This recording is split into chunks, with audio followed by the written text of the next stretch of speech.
From a new TV deal and reclassification to releasing this year's Hall of Fame class, there's always something going on at the LHSAA. I recently had the opportunity to sit down with Executive Director Kenny Henderson. Well, we're at the LHSAA headquarters in Baton Rouge, Louisiana. Executive Director Kenny Henderson is with me. Kenny, thank you for taking time out. I know things get a little hectic here towards the end of the season, so I appreciate it. They do, but we appreciate y'all being here and giving the LHSAA the coverage that you have been able to do.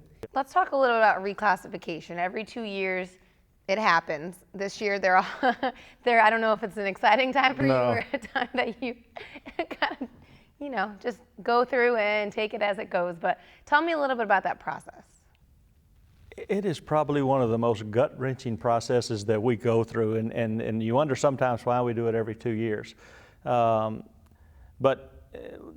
as schools change size, then they may have to change classifications. And as they change classifications, then you've got to look at changing districts.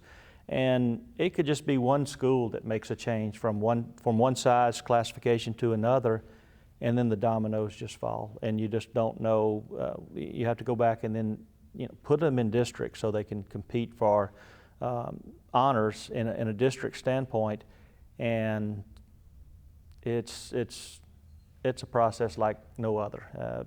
The principals come out and they make an argument as to why they should not be in this district or why they should be in this district, and we have to listen, and then ultimately the executive committee has to sign off on it. Some of the big changes this time around and regarding class sizes is that U-High is now 3A, and then John Curtis and Evangel have both decided to play in 3A. Did that surprise you, or? Well, this is the first year in several years that schools are allowed to play up in classification. And so we had, I want to say 16 schools that opted to play up in classification for various reasons, which did not change the numbers. In University High's case, they just happened to have one too many students, and so they are now the smallest 3A school in the state. Powerlifting.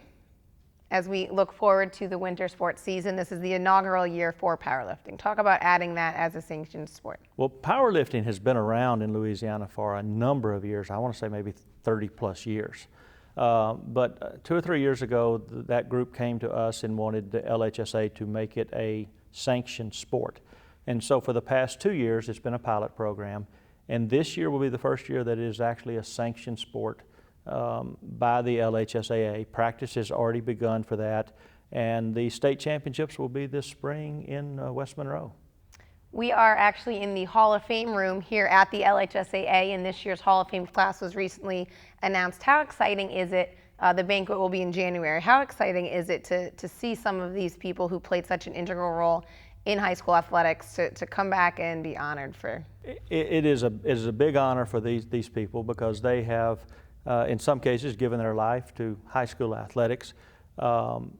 You can be an administrator, a coach, an athlete, an official, or a contributor. All right, well, Kenny Henderson, the Executive Director of the LHSAA, thank you so much for taking a little time out to chat. Again, thank you all very much for being here. Taking a look at this year's Hall of Fame class, there's Coach Mac Bruce, Coach Gene Bennett, basketball player Jospine Garner. There's also Coach Karen McHoyt, Coach Vic Ortiz, Coach Larry Joseph Schneider, and an official, Cliff Strider III. This year's banquet will be held on January 23rd in Baton Rouge.